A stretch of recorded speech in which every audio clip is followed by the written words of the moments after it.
Dugaan penyebab kecelakaan maut dua kereta adu banteng di Cicalengka, Kabupaten Bandung, Jawa Barat mulai terkuak. Diketahui salah satu kereta seharusnya tidak melewati jalur tersebut pada waktu kejadian. Hal itu disampaikan manajer Humas PT KAI Daob 2 Bandung, Ayep Hanafi.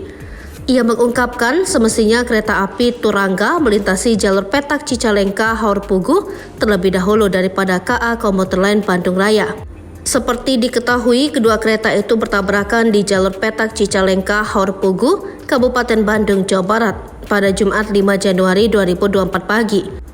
Mengutip data KAI Daob 2, Ayep menyebut KA Turangga berangkat dari stasiun Gubeng, Surabaya pada pukul 20 waktu Indonesia Barat.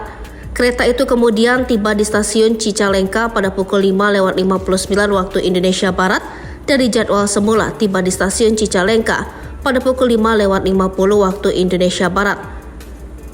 Dari stasiun Surabaya Gubeng jam 20 lewat Cicalengka jam 5:50.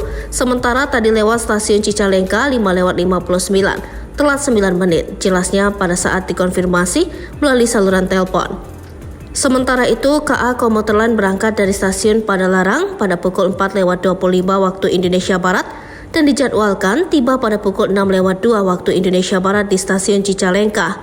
Namun, sambung dia ada keterlambatan perjalanan KA Komuter Lain. KA itu semestinya menunggu terlebih dahulu perjalanan KA Turangga sampai tiba di stasiun Cicalengka. Sebelumnya terjadi tabrakan antara KA Turangga yang membawa 287 penumpang dengan komuter lain lokal yang membawa 191 penumpang. Tabrakan tersebut terjadi di lajur petak Cicalengka Haur Pugu, Kabupaten Bandung, Jawa Barat pada Jumat 5 Januari 2024 pagi.